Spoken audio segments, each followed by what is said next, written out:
12 séances d'une heure, un kiné ayant suivi une formation, un financement par Cap Retraite.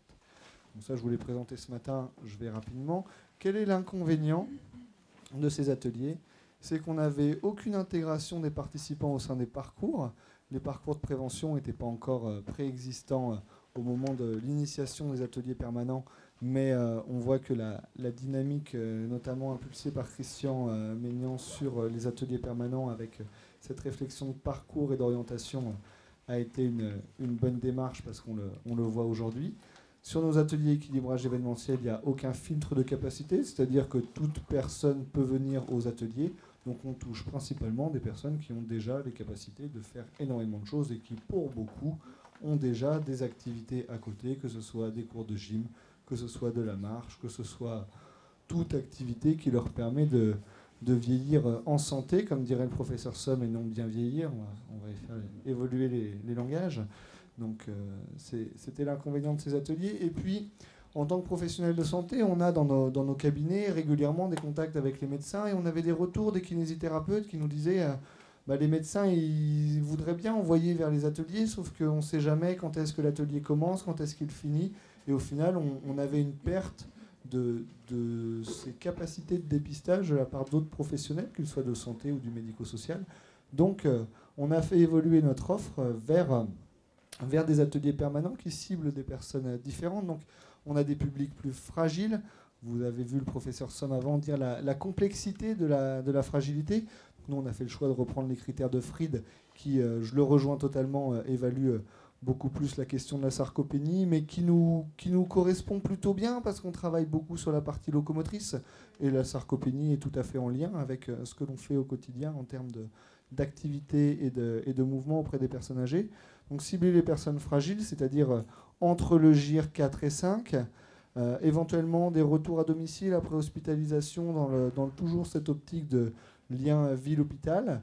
La logique des PAERPA, même si les PAERPA sont complexes et aujourd'hui, je me suis renseigné depuis, aujourd'hui ne seront pas étendus sur le territoire, et on a un article 70 qui nous sera présenté après, notamment sur l'atelier Saint-Méen. Et la logique de ces ateliers permanents était vraiment d'être sur une orientation médico-sociale, c'est-à-dire d'avoir un filtre initial afin de pouvoir cibler nos compétences majeures en prévention. Donc oui, on est plus souvent sur de la prévention secondaire que sur de la prévention primaire lors de ces ateliers, mais c'est tout aussi important afin de prévenir la dépendance et de pouvoir vieillir en santé. L'intérêt de ces ateliers, c'est de pouvoir s'intégrer au sein des réseaux, donc réseau de gérontologie, lien avec les professionnels de santé de territoire, lien avec les différents professionnels médico-sociaux, et aussi, pour certains, l'intégration dans les contrats locaux de santé. On a ça dans le contrat local de santé Centre-Bretagne, où on est inscrit dans le contrat local de santé, on n'a pas encore d'atelier aujourd'hui, ça devrait venir le jour où nous trouverons une salle, c'est une principale contrainte pour ces ateliers. Donc l'objectif de ces ateliers est d'avoir des liens avec les différents interlocuteurs afin de créer un maillage.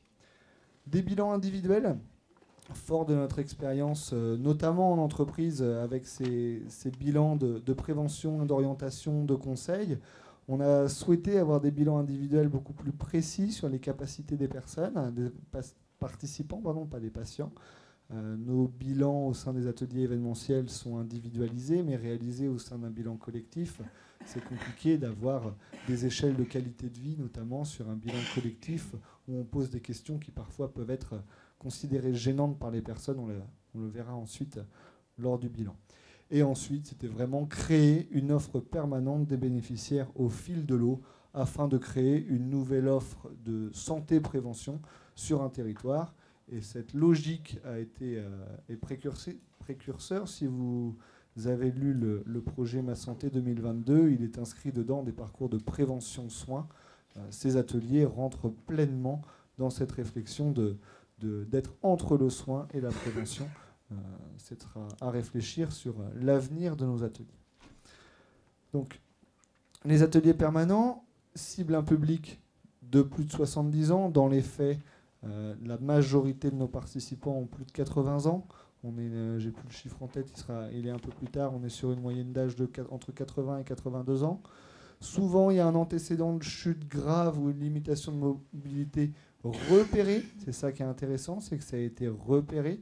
Donc le repérage est fait majoritairement par les médecins, mais les kinésithérapeutes peuvent repérer des patients qui peuvent rentrer dans ces dispositifs, les infirmiers, les aides à domicile, les secteurs hospitaliers repèrent aussi des personnes lors de leur consultation, lors de leur hôpital de jour, de semaine. On a un repérage assez large pour l'intégration dans ces ateliers. C'est adressé, donc, comme je vous le disais, par tous les professionnels et bien évidemment, les personnes doivent être volontaires pour participer à l'atelier. L'inclusion, qui comme toute inclusion présente ses difficultés, c'est difficile de faire un bilan qui à la fois répond aux besoins que l'on a en tant que kinésithérapeute pour évaluer le patient et le participant et ensuite construire le programme de groupe individualisé. Ça, c'est le premier intérêt du bilan. On a une deuxième contrainte qui est inhérente au fait d'avoir fait le choix d'être sur subvention publique, qui est d'avoir un recueil de données nécessaires pour donc souvent la caisse de retraite ici ou la conférence des financeurs, qui nous permet ensuite d'avoir des éléments de santé publique. Donc, on est, pour certains, beaucoup de paperasse. Beaucoup considèrent qu'il y a beaucoup de papier sur ces ateliers, mais c'est une nécessité pour la pérennité de ces ateliers, pour en montrer l'intérêt et pour continuer à avancer. Ce test sur les critères de Fried, vous aurez l'occasion de le voir cet après-midi sur l'atelier bilan. Donc, on a un élément nutritionnel qui est le mini-MNA. Le mini-MNA, il n'a pas vocation à ce que nous, on traite la question de la nutrition derrière. Il a uniquement pour vocation à interpeller le médecin si jamais, lors du bilan, on voit qu'il y a un risque de dénutrition. C'est uniquement dans notre rôle de détection. La force de préhension avec l'apport de pression, le ressenti de la fatigue, la vitesse de marche et le ressenti sur l'activité physique.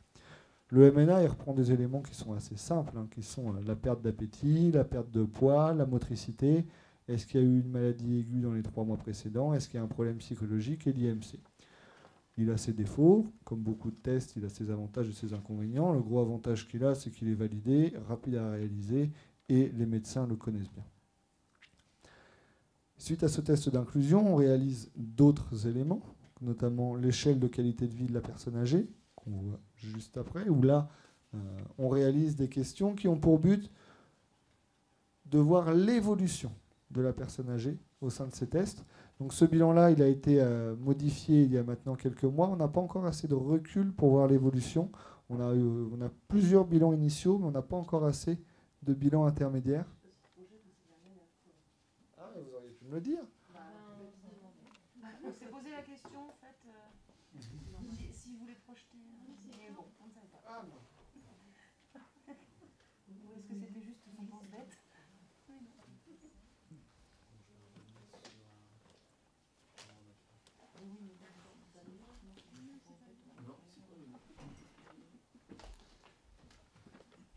Donc l'échelle de qualité de vie, elle a pour but de voir l'évolution. C'est bon? Elle a pour but de voir l'évolution justement de la qualité de vie avec quelques questions qui, le temps que ça s'affiche, je vais vous les lire. Pardon, qui sont: est-ce que la personne se considère satisfaite de sa vie? Est-ce qu'elle se sent triste tous les jours lorsqu'elle pense à son quotidien? Est-ce qu'elle est satisfaite des activités régulières auxquelles elle participe? Est-ce qu'elle se sent seule dans sa vie de tous les jours? Et est-ce que ses ennuis de santé la gênent dans sa vie de tous les jours? Vous comprenez bien que ces questions, on ne peut pas les poser dans un bilan collectif. C'est pour ces raisons que le bilan individuel est nécessaire afin d'avoir un entretien de qualité avec le professionnel, avec le participant. Et on a rajouté une question, il n'y a pas très longtemps, que je n'ai pas mis dans cette diapositive, c'est: est-ce que vous avez peur de chuter? Cette peur de chuter, elle n'est pas intégrée dans l'échelle, mais nous, elle nous permettra, d'ici quelques mois ou années, de faire une rétrospective de l'évolution de la peur de chuter au sein de nos ateliers. Excusez-moi. Oui. En quoi ces questions vous amènent à déterminer s'il y a un risque de chute ou pas, ou un problème d'équilibre? Aucunement. Ce questionnaire, il a juste pour but d'évaluer l'évolution de la qualité de vie entre l'entrée et la sortie de l'atelier. Ce questionnaire, il a été validé par une publication et il regroupe différents questionnaires de qualité de vie qui avaient été réalisés et en regroupant sur 5 questions qui sont les éléments majeurs chez la personne âgée qui permettent de voir l'évolution de la qualité de vie.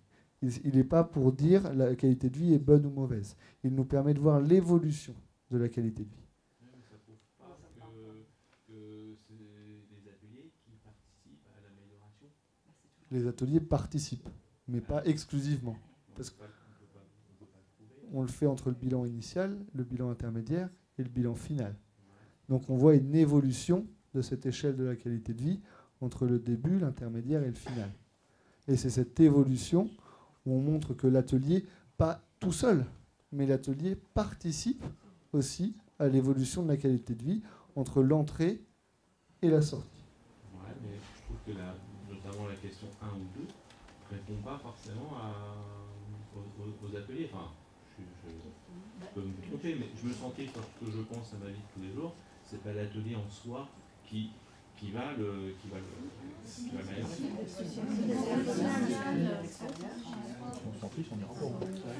Oui, mais c'est pas forcément l'atelier. C'est pas que l'atelier, je suis d'accord, mais pas que, mais aussi en partie. L'intérêt de l'atelier, c'est de recréer aussi du lien, c'est de revoir d'autres personnes, c'est de pouvoir ressortir de chez soi, et dans l'objectif que les personnes retrouvent une vie sociale plus importante. Après, je suis d'accord que ce n'est pas l'atelier qui est l'élément majeur de ces questions-là. C'est une photographie, ce que j'ai entendu là, c'est une photographie de la personne à l'entrée et à la sortie de l'atelier. Nous avons ensuite... Donc, je reprends pour continuer la présentation. On a ensuite le parcours équilibrage, que vous connaissez, mais que vous aurez l'occasion de revoir cet après-midi. Le time up and go, qui est un élément assez marqueur du risque de chute. L'activité physique. La partie marche du Tinetti, on a fait le choix d'utiliser que cette partie marche, parce que la première partie du Tinetti est très adaptée à des personnes dépendantes, à domicile ou en institution. Là, le but est d'évaluer les capacités de déplacement, donc on n'a pas surchargé le test. Et l'entretien avec le participant. On a, lors de cet échange individuel avec le participant, beaucoup d'éléments qui ressortent et qui nous permettent d'adapter nos exercices derrière aux capacités et au domicile notamment de la personne. Les objectifs du dispositif, donc, c'est d'évaluer, d'améliorer, de sensibiliser, d'orienter et transmettre. Évaluer quoi? Les facteurs de risque de chute, les fonctions d'équilibre et la locomotrice. Les facteurs de risque de chute, ça passe par l'entretien individuel avec éventuellement comment est fait le domicile, avec la question sur le nombre de médicaments, avec les capacités de la personne à se relever par le biais du test sur le parcours équilibrage. Voilà, tous ces éléments nous permettent d'évaluer les personnes. Améliorer les capacités au vu du bilan initial, c'est quand même l'objectif de ces séances, et vous verrez après qu'on a des améliorations intéressantes sur certains éléments lors de nos ateliers. Sensibiliser les participants aux risques environnementaux et comportementaux, c'est-à-dire que ne pas allumer la lumière pour aller aux toilettes la nuit, c'est un comportement qui n'est pas adapté. Donc il faut sensibiliser les personnes sur les comportements efficaces à adopter, et on a tout à fait notre rôle lors du bilan individuel et ensuite lors des séances collectives. Orienter les personnes en fin de programme vers une activité physique adaptée de pérennisation, c'est la principale difficulté qu'on a sur ce programme, parce que touchant des personnes fragiles, GIR 4, 5, on est sur des personnes qui ont des restrictions de mobilité. Ils récupèrent des éléments, mais ils ne récupèrent généralement pas suffisamment pour être sur des ateliers qu'on va qualifier d'événementiels. Donc on est sur aujourd'hui un gros manque en termes d'offres de prévention secondaire, d'activités physiques réellement adaptées aux capacités des personnes. Donc c'est aujourd'hui le travail qu'on est en train de réaliser sur comment réussir à orienter les personnes en sortie d'atelier qui ne veulent pas sortir de cet atelier. Elles sont très contentes d'être dans l'atelier sur des groupes de 6, avec des exercices toutes les semaines, un groupe qu'ils connaissent. C'est difficile de les faire sortir de l'atelier. Donc on est aujourd'hui sur une réflexion sur comment réussir à proposer d'autres choses derrière. Et ensuite, l'intégration dans le parcours de prévention soins du patient passe par la transmission des données vers les professionnels. Donc les modalités, je vous le disais tout à l'heure, un bilan individuel transmis au médecin traitant, des groupes de 5 à 7 participants, 12 séances hebdomadaires d'1 heure renouvelables une fois, intégrant l'intervention d'une diététicienne. On l'a mis en test cette année à Saint-Brieuc, ça sera logiquement étendu en fonction de la décision du prochain comité de pilotage. 2 interventions d'une diététicienne dans l'année sur les questions de la nutrition et du vieillissement. Donc, vous aurez aussi cet après-midi une intervention d'une diététicienne sur ces questions-là. Donc on l'a intégré dans notre dispositif. Et l'objectif est toujours l'orientation vers une activité physique adaptée en sortie d'atelier. Les points forts et points faibles de ces ateliers. Les points forts, c'est une nouvelle offre dans le parcours de soins. Et ça, on a tous les retours que l'on a de la part des médecins et des professionnels du territoire. C'est bien une fois qu'on a commencé à connaître le dispositif. Ça permet de créer une nouvelle offre sur le territoire pour des publics spécifiques. Une intégration au fil de l'eau permettant de répondre aux demandes des médecins.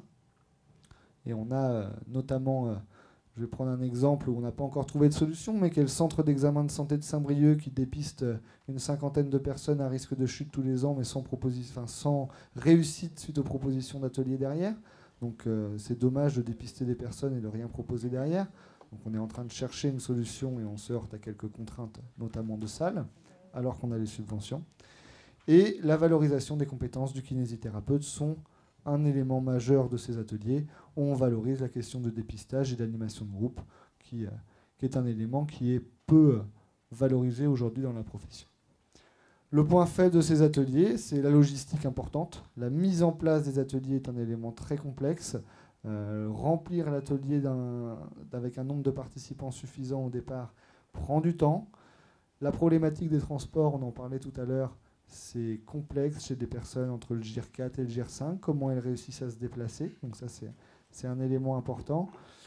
Un élément qui touche un peu plus nos financeurs, c'est que le rapport coût par bénéficiaire est assez élevé dans le sens où on est obligé d'avoir des groupes restreints.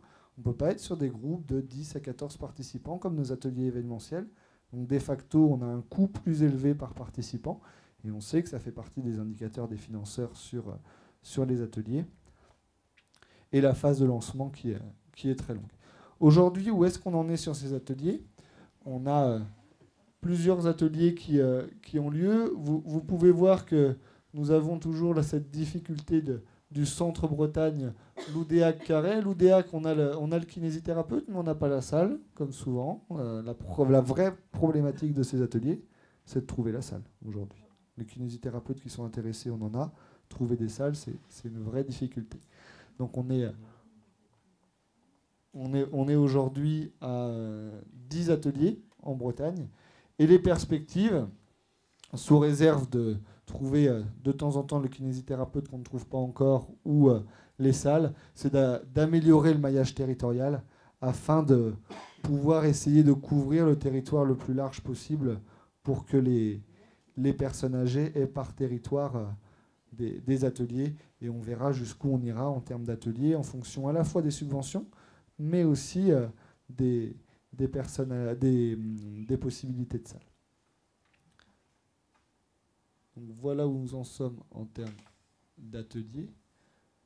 Le dépouillement des bilans, qui est l'élément qui nous a pris le plus de temps ces derniers temps, et on peut voir qu'on a une amélioration entre le bilan initial et le bilan intermédiaire. On a dépouillé 168 fiches bilan depuis le début de ces ateliers. On a une moyenne d'âge de 79 ans et on a 59% des participants qui poursuivent par une seconde série.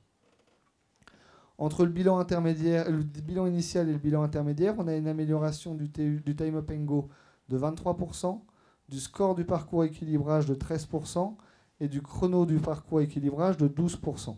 Et un élément important qu'on n'avait pas forcément réfléchi initialement, c'est est-ce qu'on continue à avoir une amélioration chez les personnes qui poursuivent encore par 12 séances?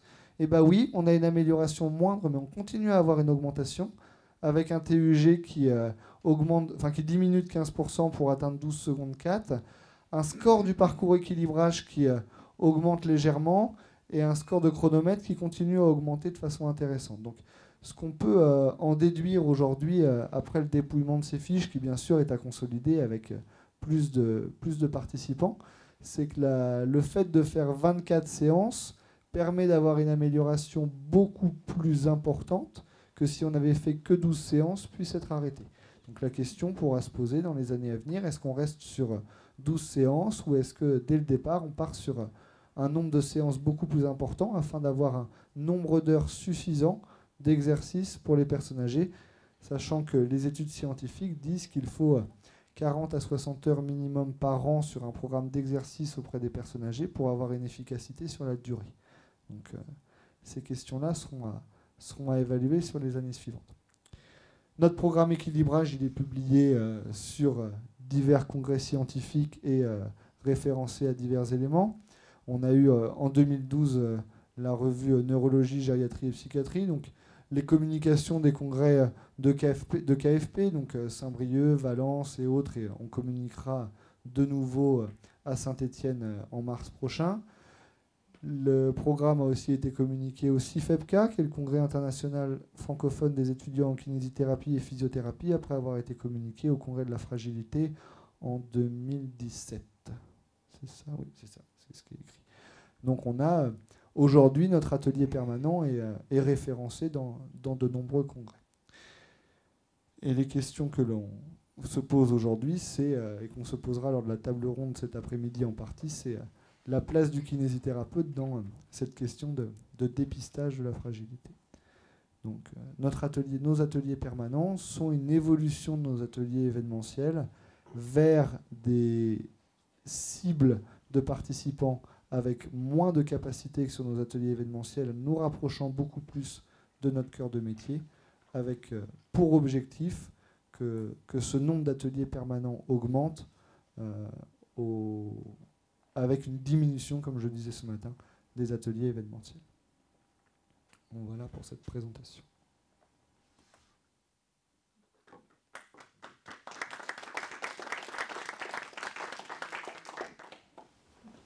Des questions? Alors moi j'ai une question pratique.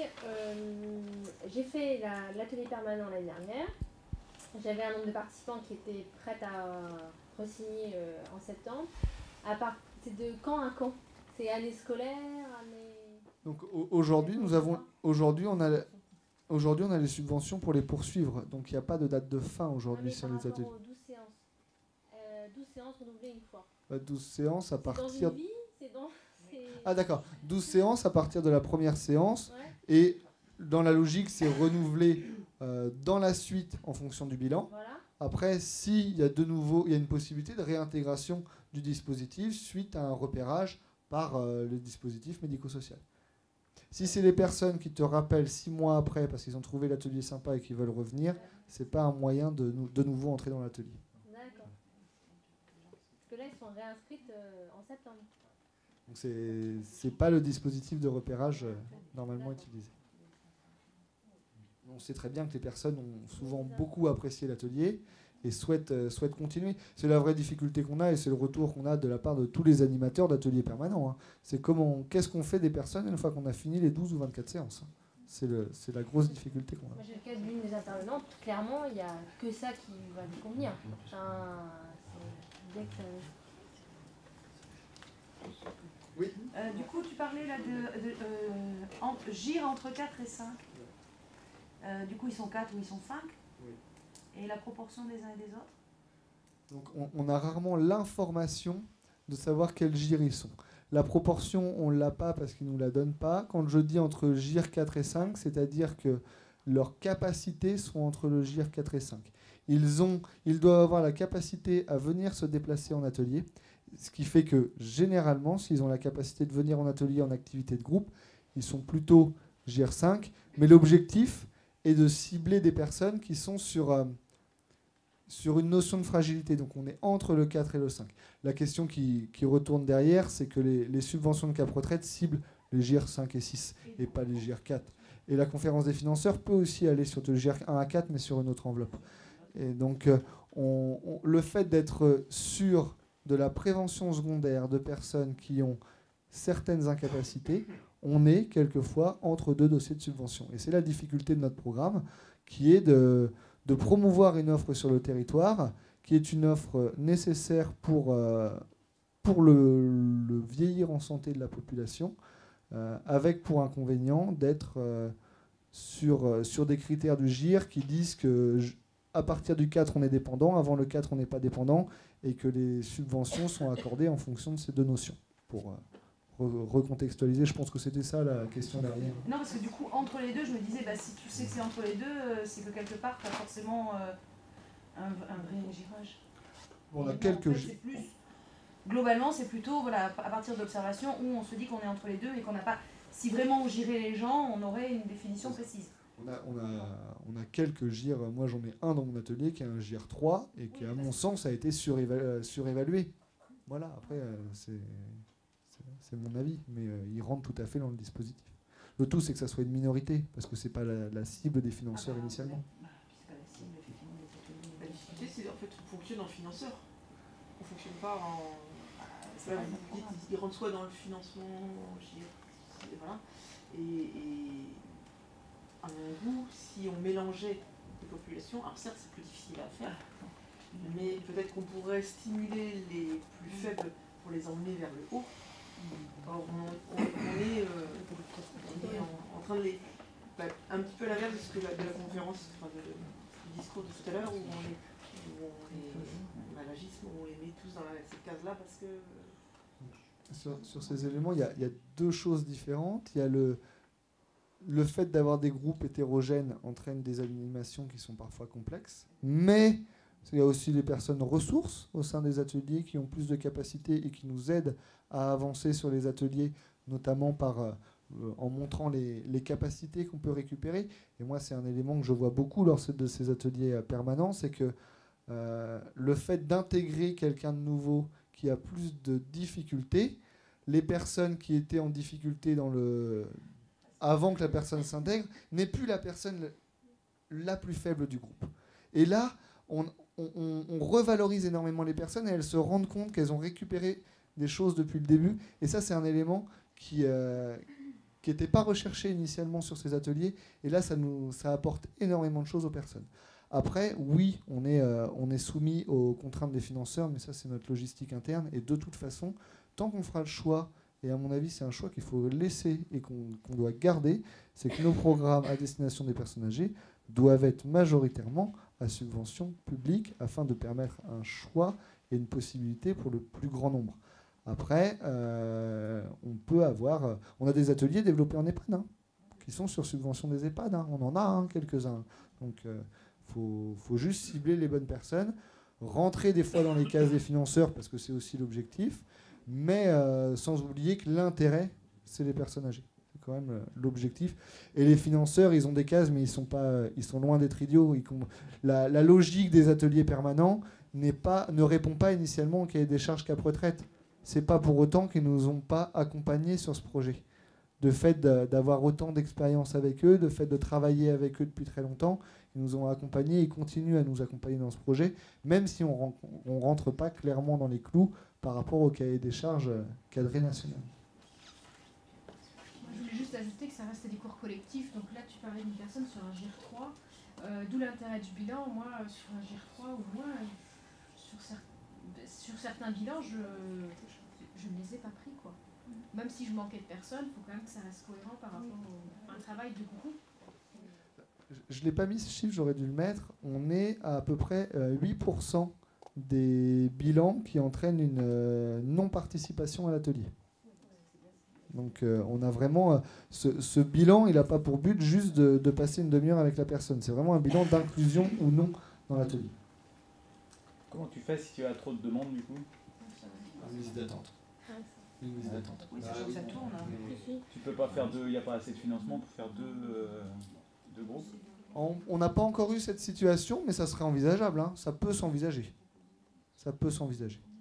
Parce qu'en événementiel, excuse-moi, un événementiel, on peut faire 2 groupes, voire 3, donc on pourrait tout à fait imaginer en faire mal. Ouais, mais un atelier événementiel, c'est 12 séances, ça s'arrête dans le temps.